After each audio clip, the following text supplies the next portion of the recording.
Assalamualaikum warahmatullahi wabarakatuh. Bismillahirrahmanirrahim. Alhamdulillahi rabbil alamin. Wa bihi nasta'inu ala umuri dunya waddin wa la hawla wa la quwwata illa billahil aliyyil azim. Asyhadu an la ilaha illallah wahdahu la syarika lah. Asyhadu anna sayyidina Muhammadan abduhu wa rasuluh. Allahumma salli wa sallim ala sayyidina Muhammad wa ala alihi wa ashabihi wa man tabi'ahum bi ihsan ila yaumiddin. Amma ba'du. Rabbi shrah li sadri wa yassir li amri wahlul 'uqdatam min lisani yafqahu qawli. Allahumma anfa'na bima 'allamtana wa 'allimna ma yanfa'una wa zidna 'ilma wa rizqna fahma wa atina al-hikmata bi rahmatika ya arhamar rahimin. Allahumma inna nas'aluka fahman nabiyyin wa hifdzal mursalin wa ilhamal malaikatil muqarrabin. Amin ya rabbal alamin. Alhamdulillah, Bapak Ibu yang dirahmati oleh Allah Subhanahu wa taala, pada pagi hari ini kita bisa melanjutkan kajian kita Bulughul Maram. Insyaallah pada pagi hari ini kita akan melanjutkan bab baru, yakni bab sholatil khauf, bab tentang sholat khauf. Sholat khauf ini adalah sholat yang dilaksanakan di dalam keadaan ketakutan. Pernah mendengar sholatul khauf? Jadi sholatul khauf ini bukan jenis sholat tertentu seperti misalnya sholat duha, sholat witir, sholat tarawih, atau sholat-sholat yang biasa kita kenal, itu bukan. Tapi sholatul khauf ini adalah kita melaksanakan sholat, khususnya sholat fardu ini tidak berlaku dalam sholat sunnah, yakni kita melaksanakan sholat dan kita pada saat itu berada dalam keadaan takut bukan takut secara umum, tapi takut karena akan terjadi peperangan, atau nanti ulama mengkiaskan kepada keadaan takut yang lain yang diperbolehkan. Ya, misalnya bukan takut kepada istrinya misalnya, kemudian melakukan sholat khauf, enggak berlaku seperti itu. Ya, jadi takut yang dimaksudkan di sini secara umum adalah takut karena sedang berlangsungnya peperangan atau akan berlangsungnya peperangan. Jadi sholatul khauf ini kebalikan daripada sholatul am, sholat di dalam keadaan aman. Nah, kalau tadi misalnya kita melaksanakan sholat subuh dengan sempurna tadi, nah itu namanya sholatul am, sholat dalam keadaan aman. Nah, ini syarat rukunnya harus terpenuhi sebagaimana sudah disebutkan di dalam kitab-kitab ulama. Nah, kalau sholatul khauf itu adalah sholat yang dikerjakan dalam keadaan ketakutan, sholat subuh, sholat zuhur, sholat asar, sholat isya misalnya, boleh melaksanakan sholat-sholat tersebut, tapi kaifiyahnya, tata caranya bisa berbeda dengan sholatul am, sholat dalam keadaan aman.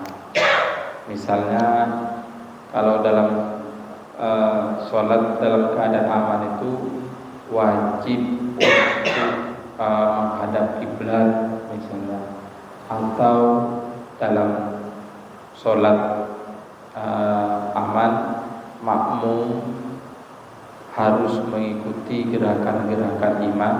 Nanti dalam sholatul khauf ini makmum bisa menyelesaikan sholatnya terlebih dahulu dan imam masih belum selesai dari sholatnya karena menunggu jemaah yang lain. Nah, insyaallah nanti kita akan jelaskan kaifiyahnya itu seperti apa. Kaifiyah itu maksudnya tata cara melaksanakan sholat khauf. Bismillahirrahmanirrahim. Qala al-mu'allif rahimahullahu ta'ala wa nafa'na bi ulumihi wa barakatihi fid dharain amin. ila aqala bab salatil khauf wa bihi ilaihi qala an Salih bin Khawwat radhiyallahu ta'ala anhu amman shalla ma'an nabiy sallallahu alaihi wasallam yaum dzatir riqa salatul khauf. Dari Salih bin Khawwat, ini seorang tabi'in, dia meriwayatkan dari amman, dari seseorang yang melaksanakan sholat bersama Nabi Muhammad SAW. Jadi Salih bin Khawwat ini seorang tabi'in meriwayatkan hadis ini, hadis tentang sholat khauf ini dari seorang sahabat yang pernah sholat bersama Nabi. Yaumadatir riqa, yakni sholat yang dimasukkan sholat fardu bersama Nabi. Yaumadatir riqa, di hari peperangan Dzatir Riqa. Salat yang dimaksudkan adalah salatul khauf, yakni salat khauf. Salat fardhu dikerjakan di dalam keadaan takut, yakni karena takut terhadap serangan musuh. Dan ini yang disebut sebagai salatul khauf. Salah satu hadis yang menjadi dasar salat khauf ini adalah hadis yang diriwayatkan oleh Salih bin Khawwat ini. Dia menceritakan anna ta'ifatan, sesungguhnya sekelompok min ashabihi sallallahu alaihi wasallam, dari sahabat-sahabatnya Rasulullah sallallahu alaihi wasallam, saffat ma'ahu, dia berbaris ma'ahu, bersama Rasulullah sallallahu alaihi wasallam, wa ta'ifatan, dan sekelompok lagi wijahal adu, dia menghadap musuh. Fasalla, maka dia salat, Rasulullah salat billadzina ma'ahu, bersama orang-orang yang bersama Rasulullah, rakaatan, satu rakaat. Summa sabata, kemudian Rasulullah tetap qaiman, berdiri, wa atamu, dan menyempurnakan, dan mereka menyempurnakan li'anfusihim, bagi diri-diri mereka. Summan sorofu, kemudian mereka berbalik, wasoffu, dan mereka berbaris, wijahal adu, untuk menghadap musuh. Waja'ati thaifatul ukhra, dan datang sekelompok yang lain. Fasalla bihim, maka Rasulullah bersolat bersama mereka, sekelompok yang lain tersebut, ar-raq'atah, satu rakaat, allati baqiyat, yang tersisa. Summa sabata jalisa, kemudian Rasulullah tetap duduk, fatamu, dan mereka menyempurnakan li'anfusihim, bagi diri-diri mereka. Summa sallama bihim, kemudian Rasulullah SAW mengucapkan salam bersama mereka. Muttafaqun alaih, hadis ini diriwayatkan oleh Imam Bukhari Muslim. Wa hadza lafzu Muslim, dan lafaz hadis ini merupakan lafaznya Imam Muslim. Bapak Ibu sekalian, perlu diketahui dulu sebelum kita menjelaskan hadis ini, dan insyaallah nanti perlu praktek ini untuk supaya paham maksudnya. Meskipun mungkin tidak akan kita lakukan sholatul khauf ini, mudah-mudahan kita tidak melakukannya ya, karena sholatul khauf ini bisa dilakukan hanya dalam keadaan ketika terjadi peperangan yang sifatnya peperangan itu diperbolehkan, bukan peperangan yang dilarang. Jadi peperangan yang diperbolehkan misalnya memerangi orang-orang kafir, memerangi ahli bughad, orang-orang murtad yang berkhianat kepada orang Islam, itu termasuk perkara yang diperbolehkan untuk melakukan salat khauf. Kalau misalnya memerangi pemimpin yang adil, unjuk rasa itu misalnya, maka tidak disyariatkan untuk salat khauf. Tentang tata cara salat khauf ini sangat banyak sekali. Wakilah ada menyatakan sampai 16 tata cara. Cuman mazhab Syafi'i mengambil mengambil empat cara menurut beberapa kitab yang ditulis oleh ulama.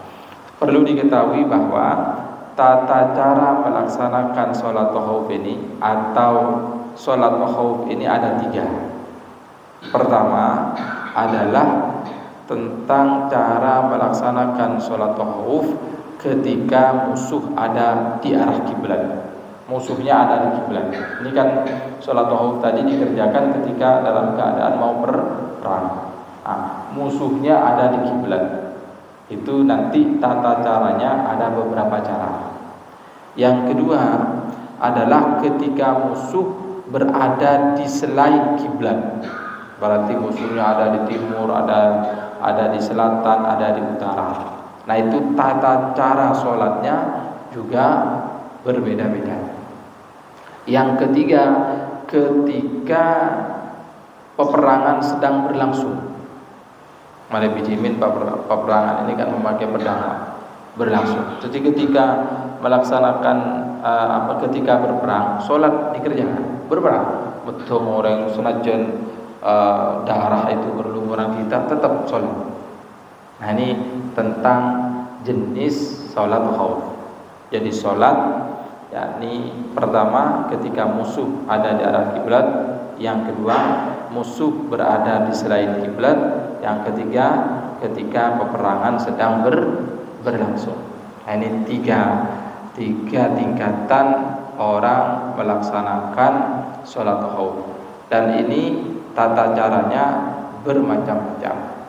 Sholat khauf ini bisa dilakukan saat safar, yakni orang Islam ingin melakukan peperangan tapi keluar dari negerinya, maka boleh dikosor, boleh sholat khauf ini yang 4 rakaat dijadikan 2 rakaat karena sedang safar. Boleh juga sholat khauf ini dilakukan saat hadar, maksudnya saat tidak sedang dalam perjalanan, ketika peperangan itu terjadi di rumahnya sendiri atau di daerahnya sendiri, maka tidak boleh dikosor, harus diitmam.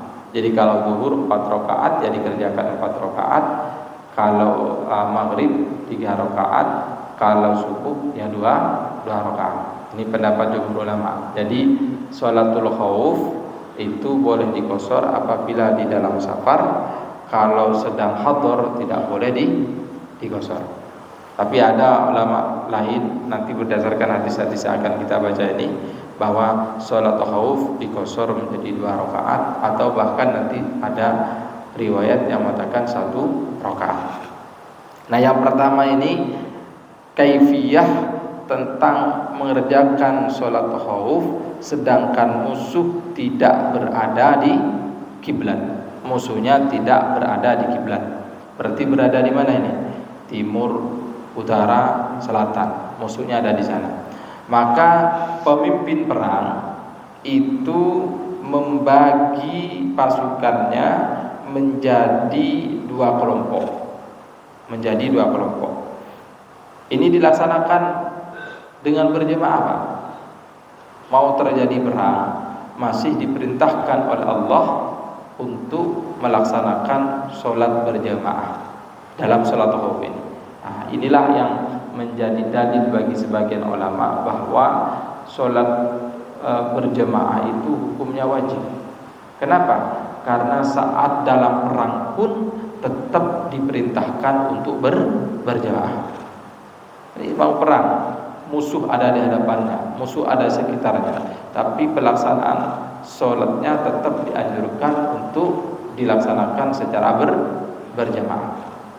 Jadi ini riwayat hadis yang diriwayatkan oleh Shalih bin Khawwaz terjadi pada peperangan Nadatir Riqa, salah satu peperangan yang dilakukan oleh Rasulullah untuk memerangi suku-suku Arab yang berkhianat kepada Rasulullah SAW.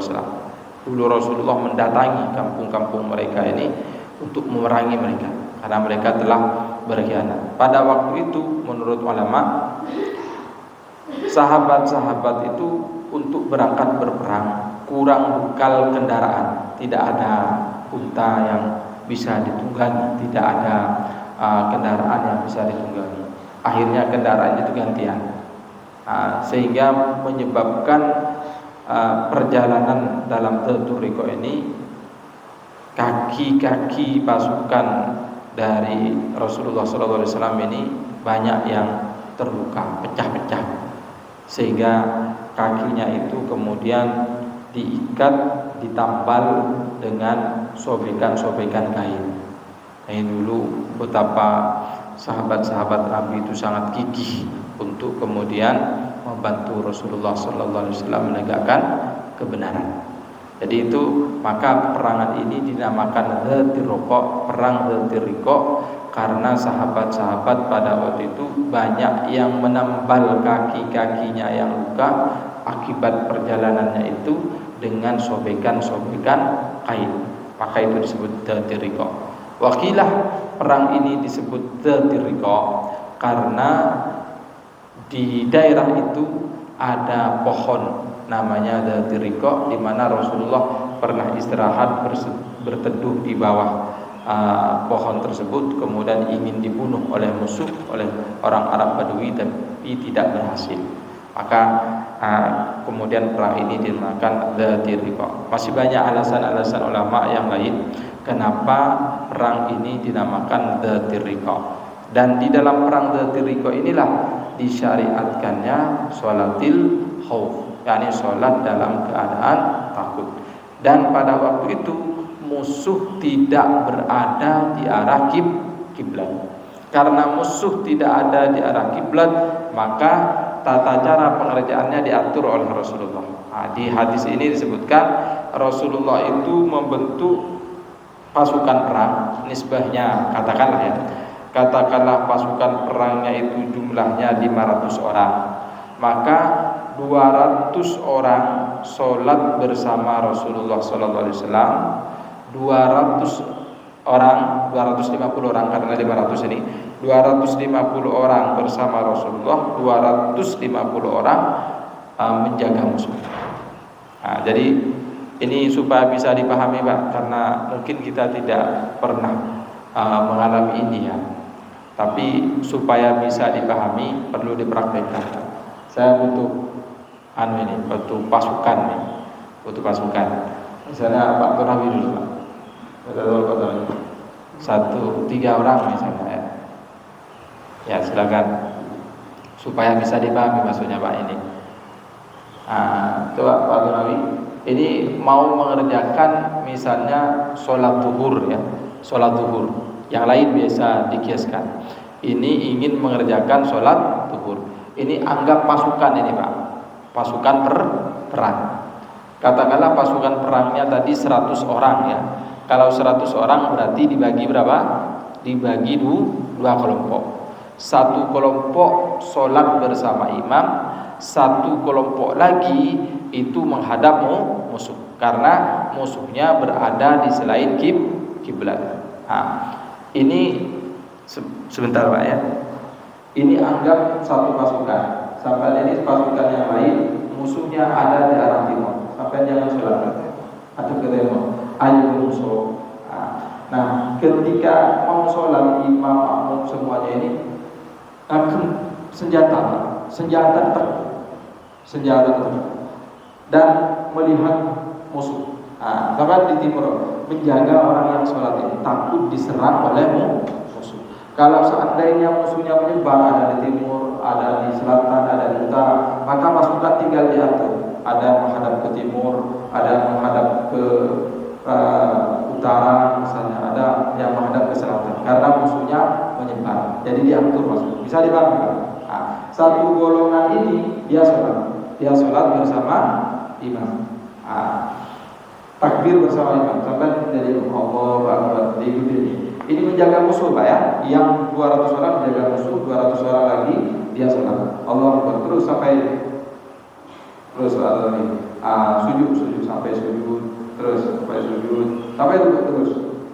Masih menjaga musuh terus sampai selesai. Terus cukup 1 kali, kemudian langsung naik. Katakanlah ini rakaat yang kedua. Terus di rakaat yang kedua ini imam tetap berdiri, memperpanjang bacaannya. Jadi jangan diam baca surah misalnya. Setelah membaca Al-Fatihah, imamnya membaca surah terus seperti itu. Yang ini kan tinggal 1 rakaat lagi, selesaikan sendiri. Terus selesaikan sendiri. Ini masih berhenti, masih berdiri, Pak. Terus sampai selesai, sampai selesai. Terus katakanlah sudah selesai, salam. Agak salam. Sudah salam. Assalamualaikum warahmatullahi wabarakatuh. Kan sudah selesai ya. Ini imam tetap berdiri di sini. Kemudian sahabat sudah selesai, sahabat gantian. Yang tadi jaga musuh itu sholat bersama imam. Yang ini kan sudah selesai, Pak. Jaga musuh, pasukan yang sudah sholat tadi.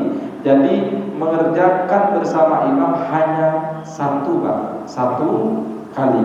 Ya. Jadi satu rakaat maksudnya. Satu rakaatnya lagi itu diselesaikan sendiri. Imam kan masih berdiri. Nah ini anggap seperti makmum masuk. Silakan takbir Mas. Dibaca. Imam memperhatikan kondisi makmumnya. Sekiranya makmum sudah Allahu Akbar, sudah Bismillahirrahmanirrahim, dan sebagainya, baca basmalah, baca surat, kemudian imam ruku. Untuk rakaat yang kedua kan ini kan. Terus sahabat ikut ruku. Terus seperti itu. Terus ikut sampai selesai.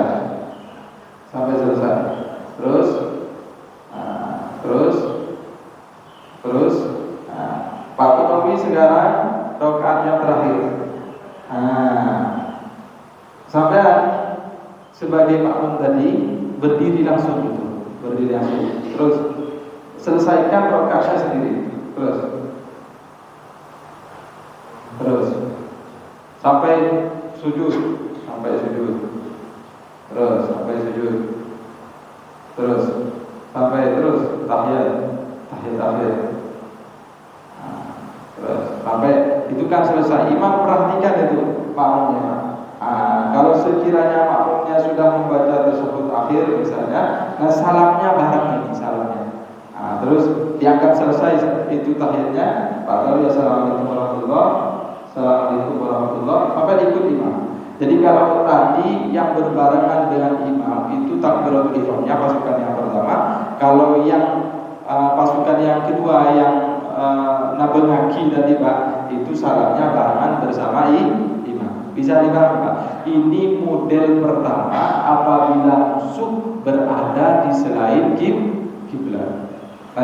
Nanti ada cara yang berikutnya lagi nih. Nah, ini kalau musuh ada di selain arah kiblat. Ini namanya sholatul khauf. Kalau ini 2 rakaat yang kita praktikkan tadi 2 rakaat. Kalau seandainya sholat zuhur dikerjakan dengan qashar seperti itu. Dikerjakan dengan qashar itu kalau dalam safar. Kalau dalam hadar peperangan terjadi di rumahnya sendiri, berarti itu 4 rakaat. Maka caranya 2 rakaat imam bersama pasukan pertama tadi, kemudian 2 rakaat yang kedua imam bersama pasukan yang kedua yang jaga. Paham maksudnya Pak? Bisa dipahami? Ini caranya Pak, model yang pertama, cara sholat khauf. Jadi hanya berlaku dalam sholat fardu ini, dan berlaku di saat-saat genting terjadi peperangan. Peperangan belum terjadi, kemudian musuh kiranya sudah ada di sekitar itu, tapi tidak tampak misalnya. Sedangkan waktu sholat sudah tiba, maka kan wajib untuk melaksanakan sholat. Maka seperti itu caranya. Kalau musuh tidak berada di selain kiblat. Jadi perhatikan tadi yang terpenting adalah pasukan pertama itu takbiratul ihram bersama imam, kemudian menyelesaikan sholatnya sendirian, sedangkan imam masih tetap berdiri menunggu pasukan kedua yang sebelumnya menjaga musuh untuk kemudian ikut sholat bersama imam. Kemudian pasukan kedua tadi salamnya bareng bersama imam. Bisa dipahami? Itu model yang pertama. Ya mudah-mudahan kita tidak mengalami ini. Tapi kondisi akhir-akhir ini kan banyak peperangan. Bahkan ada pendapat prediksi perang ketiga dan sebagainya. Takut maksudnya. Tapi tetap ini berlaku Pak. berlaku meskipun ini di dalam Al-Quran disebutkan dalam surat An-Nisa 102 itu khitabnya kepada Rasulullah, tapi jumhur ulama tetap mengatakan ini tetap berlaku sampai kapanpun. Jadi bukan hanya pada masa Rasulullah, tapi saat setelahnya termasuk hari ini tetap berlaku. Wakilah sebagian ulama mengatakan hanya berlaku pada masa Rasulullah. Allahu a'lam. Baik, itu cara yang pertama. Sekarang cara yang kedua. Cara yang kedua ini mirip dengan cara yang pertama. Musuh berada di selain kiblat. Musuh berada di selain kiblat, ada di timur, di utara, atau di selatan. Caranya sama. Saya bacakan dulu hadisnya, kemudian nanti dipraktikkan lagi. Wa bihi ilaihi qala an Ibnu Umar radhiyallahu ta'ala anhu qala ghazawtu ma'a Rasulillah sallallahu alaihi wasallam. Kata Ibnu Umar, aku berperang bersama Rasulullah sallallahu alaihi wasallam. Ghazawtu. Ghazwah itu peperangan yang diikuti oleh Rasulullah sallallahu alaihi wasallam. Jadi Rasulullah pemimpin perang secara langsung. Rasulullah ada di depan. Nah, itu namanya ghazwah. Peperangan yang dipimpin langsung oleh Rasulullah ini jumlahnya kurang lebih kata ulama 27 peperangan. Ada peperangan yang tidak dipimpin oleh Rasulullah, tapi Rasulullah mengutus seorang sahabat untuk menjadi pemimpinnya. Itu namanya sariyah. Sariyah itu ditasmin. Jadi Rasulullah membentuk suatu kelompok yang dipimpin oleh orang lain, oleh sahabat. Nah itu kurang lebih kata ulama ada 50 sariyah. Jadi Rasulullah membuat semacam ditasmin, kemudian meminta untuk berperang. Nah itu namanya sariyah. Kalau yang diriwayatkan dalam hadis ini dari Ibnu Umar, ghazawtu, berarti perang ini dipimpin langsung oleh Rasulullah sallallahu alaihi wasallam. Fasalla bina, maka Rasulullah salat bersama kami. Faqamat ta'ifatun ma'ahu, maka berdiri segolongan bersama Rasulullah. Wa aqbalat ta'ifatun 'alal adu, dan menghadap sekelompok yang lain untuk menjaga musuh. Wa raka'a bima ma'ahu, dan ruku bersama Rasulullah orang yang bersama Rasulullah. Wa sajada sajdatain, dan dia sujud 2 kali. Summan sarafu, kemudian mereka pergi, maka taifah di tempat kelompok allati lam tusalli, yang tidak salat, faja'u, maka kemudian mereka datang. Faraka bihim rak'atan, kemudian dia ruku bersama mereka 1 ruku. Wa sajada sajdatain, dan dia sujud 2 kali sujud. Summa salam, kemudian dia mengucapkan salam. Summa qamah, kemudian dia berdiri. Kemudian berdiri kullun minhum, masing-masing dari mereka. Faraka ali nafsihi, kemudian dia ruku untuk dirinya sendiri, rakaatan dengan 1 kali ruku. Wa sajada sajdatain, dan dia sujud dengan 2 kali sujud. Muttafaqun alaih wal lafdzu lil Bukhari, dan lafaz hadis ini riwayat Imam Bukhari. Hadis ini Bapak sekalian menjelaskan kepada kita tentang model sholat khauf yang kedua. Musuh berada di selain kiblat, dan tata caranya hampir mirip dengan yang tadi. Coba kita perhatikan lagi kata Nabi. 2 orang tadi, 2 orang sama. Silakan satu lagi Pak Fadil mungkin. Katakanlah ini mau perang, jumlahnya itu adalah 200 orang. Berarti kalau 200 orang dibagi 2 ya, 100 orang itu sholat bersama imam, 100 orang lagi menghadap musuh. Tergantung musuhnya di mana ini.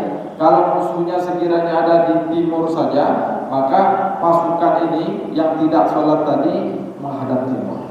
Kalau musuhnya ada di selatan dan pokoknya selain arah kiblat misalnya, maka disebar pasukan tadi untuk menjaga musuh. Nah, 1 pasukan lagi sholat bersama imam, sholat seperti biasa. Nah, terus lagi sholat seperti terus sampai selesai. Yang itu kan menjaga musuh.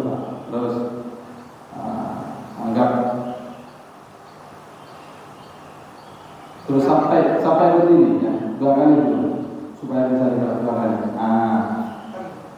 Ini imam tetap berdiri, yang makmum yang kedua ini sama seperti cara yang pertama tadi, menyelesaikan sendiri. Selesai pagi. Ya, sholat untuk rakaat kedua itu menyelesaikan sendiri kan. Yang imam tetap berdiri, tapi berdirinya membaca surat, jangan diam. Mau baca suratnya baca, terus selesai sampai pagi. Assalamualaikum warahmatullahi wabarakatuh. Assalamualaikum warahmatullahi wabarakatuh. Kemudian pagi ganti orang yang tadi jaga musuh. Yang jaga musuh tadi pasukan semuanya datang. Ini sholat, mulai sholatnya. Terus baca, tunggu dulu Pak. Tunggu dulu atau sampai makmumnya itu sekiranya baca Fatihah dan surah. Setelah itu Pak kami ruku sampai ruku, terus sampai selesai. Terus seperti itu. Nah ini perbedaan dengan cara yang pertama. Dengan cara yang pertama ini imam dan makmum, imam ini salam. Assalamualaikum warahmatullahi wabarakatuh. Ini kan kurang 1 rakaat tadi ya. Ini ketika imamnya sudah salam, ini naik seperti makmum begitu Pak. Ini naik terus selesai. Jadi perbedaan dengan cara yang pertama itu apa? Kalau di cara yang pertama, pasukan yang kedua tadi bersama imam itu salamnya berbarengan. Kan ya Pak ya? Kalau yang cara yang kedua ini, metode yang kedua ini, salamnya imam dan makmum tidak bersama. Imam selesai duluan, kemudian si makmum menyelesaikan sendiri. Ini kalau misalnya sholatnya di kosor. Kalau misalnya 4 rakaat. Kalau di kosor menjadi 2 rakaat. Kalau misalnya 4 rakaat dan 2 rakaat bersama makmum pertama, 2 rakaatnya lagi bersama makmum yang kedua. Dengan metode tadi. Jadi perbedaan yang pertama dengan model yang kedua ini adalah hanya di salamnya imam dan salamnya makmum yang kedua. Jadi salamnya imam dengan makmum yang kedua kalau di cara pertama berbarengan, kalau di cara yang kedua imam menyelesaikan terlebih dahulu, kemudian makmum yang kedua tadi menyelesaikan sendiri. Itu makanya caranya itu banyak di dalam praktek sholat khauf. Itu apabila musuh berada di selain kiblat. Nah sekarang apabila musuh di kiblat, di arah kiblat. Kita bacakan dulu hadisnya. Wa bihi ilaihi qala an Jabir radhiyallahu ta'ala anhu qala syahidtu ma'a Rasulillah sallallahu alaihi wasallam salatal khauf. Dari Jabir radhiyallahu ta'ala anhu dia berkata, aku pernah melaksanakan salat bersama Rasulullah. Jadi pernah berperang bersama Rasulullah dan salat khauf. Fasafafna safain, maka Rasulullah membagi kami menjadi 2 saf. Saffun khalfa Rasulillah, 1 saf di belakang Rasulullah sallallahu alaihi wasallam, wal adu bainana wa bainal qiblah, dan musuh berada di antara kami dan di antara kiblat. Jadi musuhnya ada di kiblat. Fakabbara Nabi sallallahu alaihi wasallam, maka bertakbir Nabi Muhammad sallallahu alaihi wasallam, wa kabbarna jami'an, dan kami bertakbir semuanya bersama. Summa raka'na jami'an, kemudian dia ruku dan kami ruku semuanya. Summa rafa'a ra'sahu, kemudian dia mengangkat kepalanya minar ruku, dari ruku. Wa rafa'na, dan kami mengangkat juga dari ruku. Summan hadar bisujud, kemudian dia menunduk untuk melaksanakan sujud. Wasoffil ladhi yalih, dan sof yang mengiringinya. Wa qama sof, dan tetap berdiri as-saful akhar, saf yang di belakang, fi nahril adu, untuk menjaga musuh. Falamma qada sujud, maka ketika selesai sujud, qama safful ladhi yalih, kemudian berdiri saf yang mengiringi. Pada hadis ini panjang. Wa fi riwayatin, dalam riwayat yang lain, summa sajadah, Rasulullah sujud, wa sajada ma'u safful awal, dan sujud bersama saf yang pertama. Falamma qamu, maka ketika mereka berdiri, sajadu saffusani, bersujud saf yang kedua. Summa ta'akhkhar, kemudian mundur as-safful awal, saf yang pertama tadi. Wa taqaddama saffusani, dan maju saf yang kedua. Wa dzakara mislahu, dan dia menyebut semisal hadis. wa fil awakhirihi, dan di dalam akhirnya.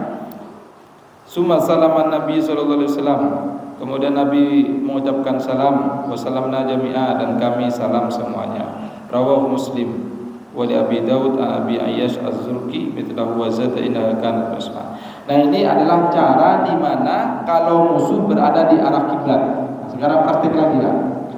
Praktik lagi ini. Coba Pak Nabi sekarang. Pak Gil.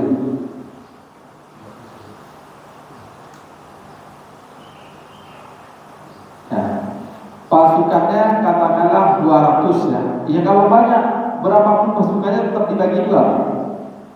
Karena riwayatnya memang dibagi dua. Ini kan sekarang musuhnya di kiblat. Ini pasukan dibagi dua, tapi dibagi dua soft. Baris kedua. Nah, katakanlah barisannya Pak Akil ini 100 orang ke sana. Barisannya juga itu 100 orang ke sana. Musuh ada di mana? Di arah kiblat.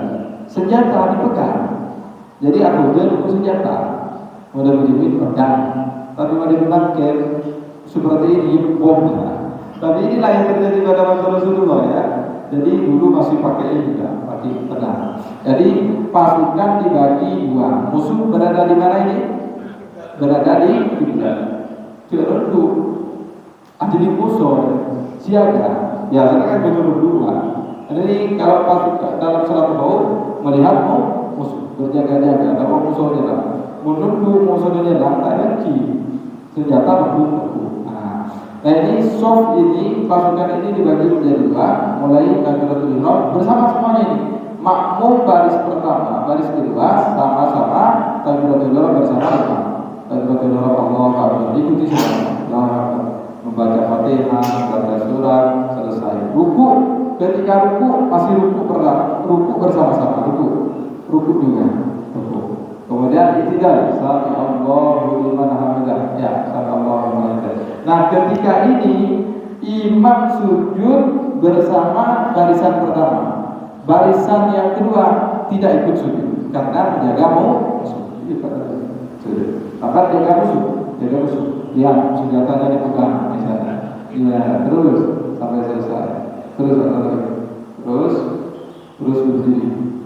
Sampai berdiri. Nah, ketika imam bersama barisan yang pertama sudah berdiri, sekarang makmum yang tadi berdiri itu barisan kedua sujud, terus sujud. Jangan rukunya kan sudah bersama-sama tadi. Tapi ketika ruku jangan menunggu ke bawah, cip musuh gitu. Nah, terus jangan rukunya sudah bersama, terus berdiri terus sampai selesai. Nah, ketika ini berdiri, sekarang gantian.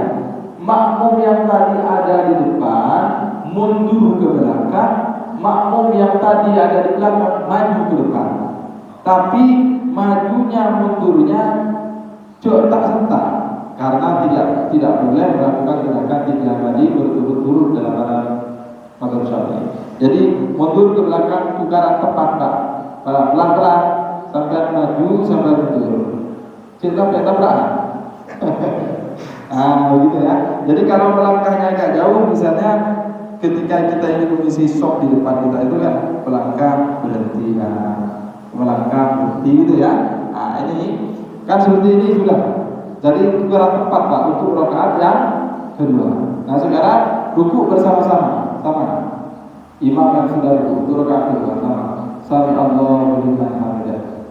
Terus ini soft yang ini yang tadi sudah maju dari sujud bersama imam. Pak Akil tetap berdiri.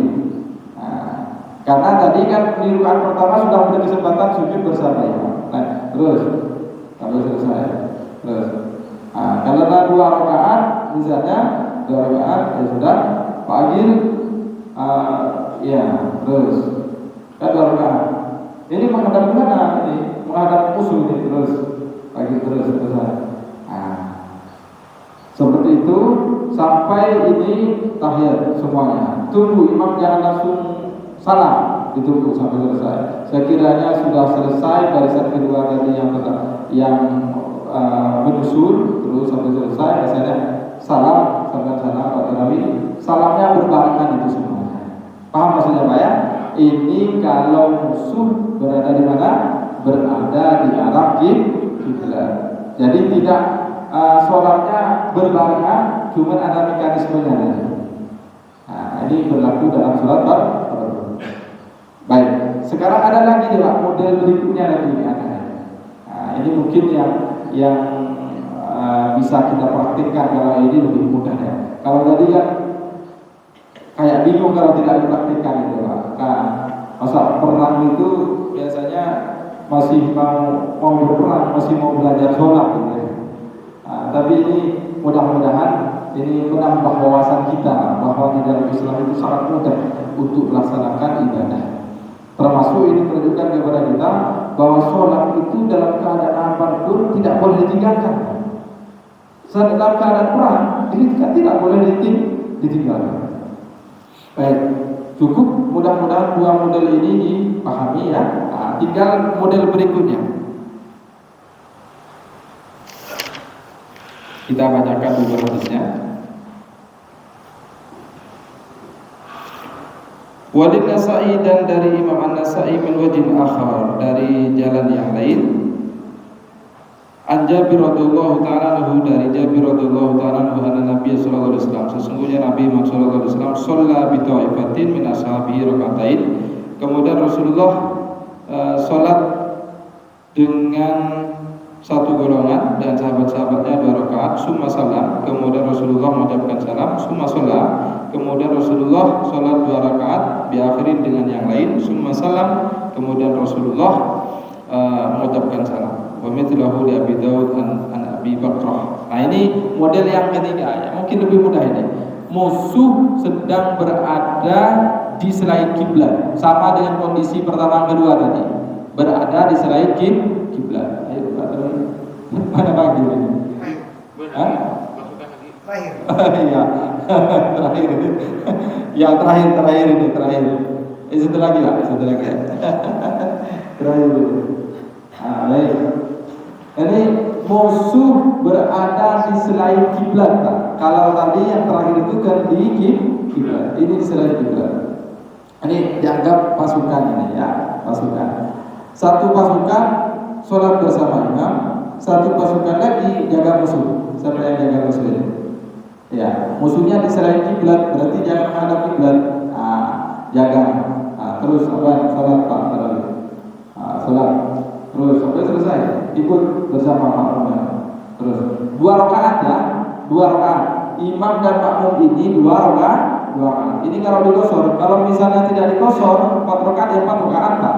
Paham maksudnya Pak ya? Karena tidak boleh dikosor kalau tidak safar. Terus anggap sudah selesai 2 rakaat.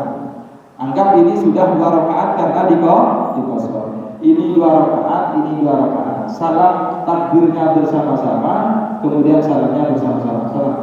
Salam. Terus selesai. Berarti imam dan makmum ini sholatnya sudah selesai. Paham Pak ya? Kemudian yang ini gantian Pak, gantian.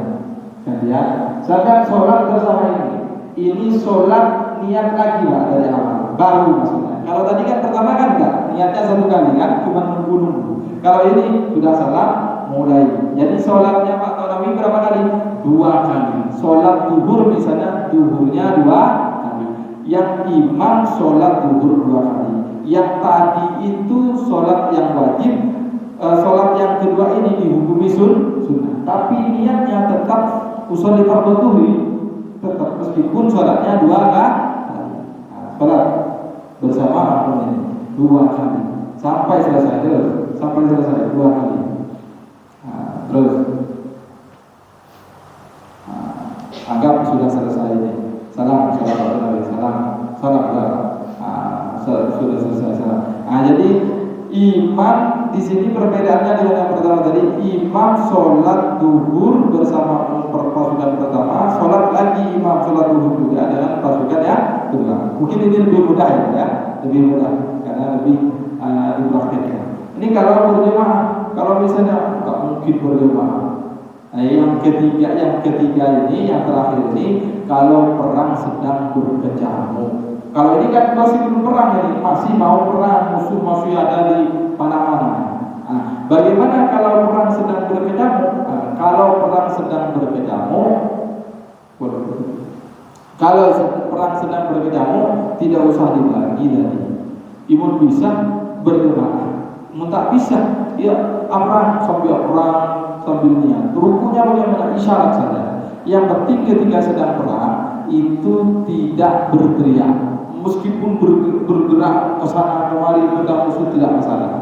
Nah, ini yang disebut sholatul khauf, perbedaannya dengan sholatul aman.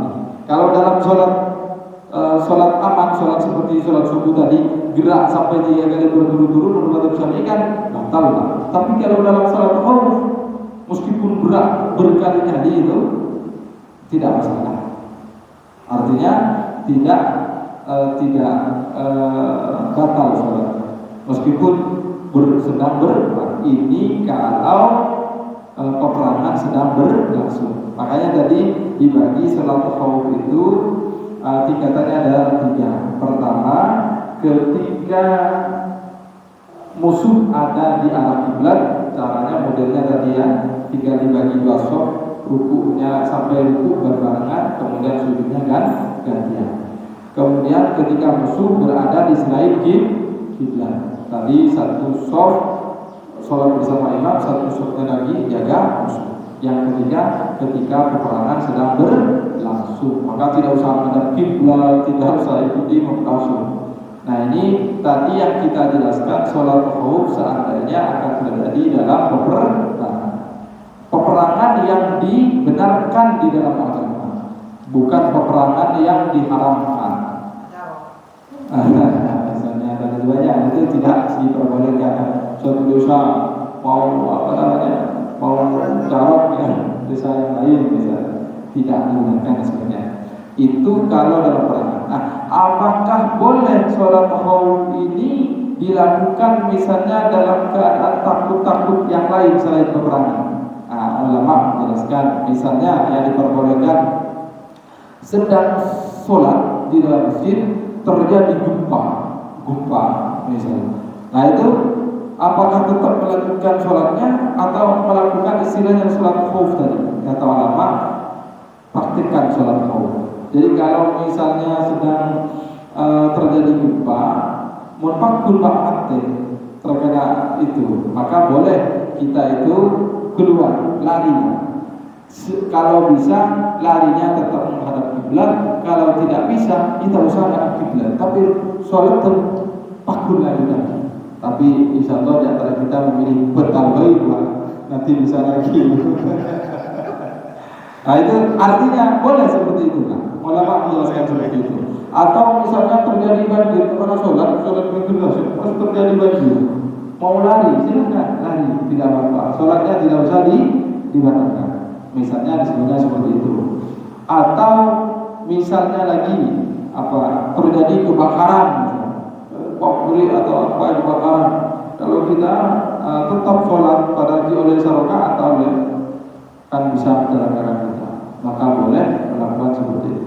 Atau kata ulama, kalau seandainya kita ingin menyelamatkan sesuatu yang kita miliki, misalnya kepada sholat, barang kita dicuri orang, terus yang kalah orang misalnya. Untuk kita sholat, orang sedikit gitu, maka tak apa yang ulama tahu. Tapi ketika sholat jangan dibatalkan. Ya, tapi sebagaimana kita tadi itu sampaikan bahwa kita mungkin memilih untuk membatalkan, tapi tidak usah dibatalkan ya, langsung kejar. Kepada bodoh kejar maling. Ketika maling berhenti juga. Ketika lari juga. Itu kata ulama.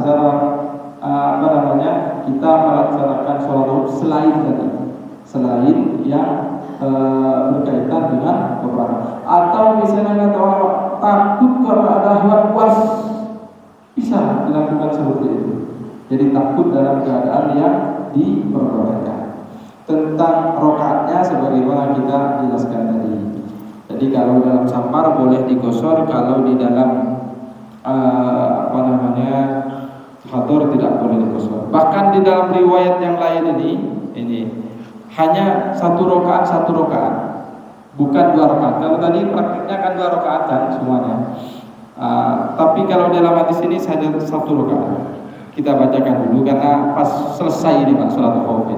Singkat penjelasannya, hadisnya begitu karena memang mungkin jarang terjadi. Tapi mesti kita harus ketahui bahwa syariat punya cara ketika kita dalam keadaan takut. Wa bihi ilaihi qala an Hudzaifah radhiyallahu ta'ala anhu anna Nabiy sallallahu alaihi wasallam shalla salatal khauf bi haula'i rak'atan. Dia Rasulullah melaksanakan salat khauf dengan kelompok pertama 1 rakaat, wa bi haula'i rak'atan, dan dengan kelompok yang kedua 1 rakaat. Walam yubdu, dan mereka tidak melanjutkan. Jadi hanya 1 rakaat. Kalau biasanya kan qashar itu minimal 2 rakaat kan? Ya kalau maghrib tidak bisa dikosor Pak, tetap 3. Subuh tidak bisa dikosor. Nah ini dalam riwayat ini, dan ini menurut ulama salah satu yang memakai ini adalah Ibnu Abbas. Jadi sholat zuhur 1 rakaat, sholat subuh 1 rakaat, sholat asar pokoknya 1 rakaat kabeh. Ketika dalam keadaan sholatul khauf model yang ini, maksudnya model yang ini berdasarkan hadis tadi. Tapi jumhur ulama tetap mengambil cara yang sebagaimana kita praktikkan tadi. An Ibnu Umar radhiyallahu ta'ala anhu wa bihi ilaihi qala Ibnu Umar radhiyallahu ta'ala anhu qala Rasulullah sallallahu alaihi wasallam salatul khauf rak'atan ala ayyi wajhin kana. Salatul khauf itu 1 rakaat kemanapun menghadap. Ini namanya salat syiddatil khauf. Syiddatil khauf itu sedang berkecamuknya perang. Kalau tadi sholatul khauf, kalau ini syiddatil khauf, yakni maksudnya adalah saat berperang. Cukup 1 rakaat dan boleh menghadap kemana saja, tidak usah menghadap kiblat. Dan ini sebenarnya penjelasan tentang sholatul khauf ini banyak hikmahnya Pak. Salah satunya adalah bahwa sholat itu harus menghadap kiblat, kecuali darurat tadi ya. Makanya meskipun dalam keadaan perang tetap menghadap kiblat tadi. Bukan menghadap musuh, tapi menghadap kiblat. Yang menghadap musuh adalah orang yang tidak sholat. Kecuali misalnya musuhnya ada di arah kiblat, maka dibagi menjadi 2. Saya kira demikian Bapak sekalian apa yang dapat saya sampaikan. Mungkin ada pertanyaan Pak, karena tentu ada beberapa hal yang tidak disampaikan. Ya silakan. Ketika terjadi perang secara sudah berkecamuk lagi, apakah pelaksanaannya itu sudah termasuk berjamaah juga? Ya tadi kalau misalnya bisa berjamaah, tapi kan tidak mungkin bisa berjamaah. Jadi sholat sendirian. Atau kalau kita strateginya hari ini mungkin tidak akan berjamaah meskipun belum sempat sholat itu. Seperti korak sholat berinlah cukup ontong ya, sholat saja. Kadang-kadang orang itu berpikiran ini kan perang, ini kan kewajiban juga, tak akan meninggalkan yang wajib yakni sholat, tidak boleh. Jadi tetap sholat ini wajib untuk kita lakukan meskipun dalam keadaan darurat yakni berperang. Sungkan misalnya, tapi pikiran kita masih berfungsi, maka tetap wajib Pak untuk melaksanakan sholat. Mohon maaf, kita ini kadang-kadang sakit seguni sungkan seguni misalnya, panas, sulit siapa bahkan opname saja meskipun masih sadar itu lapor tak ingat orang begini padahal tetap wajib Pak, sesuai dengan kemampuan kita, tata cara ya. Sebagaimana dulu pernah kita jelaskan tentang bab sholatul marid, sholatnya orang yang sakit. Ya, saya kira demikian Bapak sekalian penjelasan tentang sholat khauf. Yang mudah-mudahan kita tidak mengalami yang ini ya. Karena ini Masya Allah. Tapi inilah syariat yang perlu kita ketahui dan perlu kita pelajari dan perlu kita sampaikan, mengantisipasi ditakutkan suatu saat akan terjadi hal yang seperti ini, yakni peperangan. Ada lagi pertanyaannya Pak? Tadi yang kita sampaikan apa? Senjata tetap dipegang ya. Jadi sholat membawa senjata. Ya senjatanya harus suci Pak. Harus suci. senjatanya bukan hasil curian. Nanti kalau misalnya senjatanya hasil curian, ya dia membawa sesuatu yang haram ketika saat sholat. Baik, Allah alam bisawab. Saya kira demikian. Bahwa sekarang kita tutup terlebih dahulu dan baca doa kafaratul majlis. Subhanallah.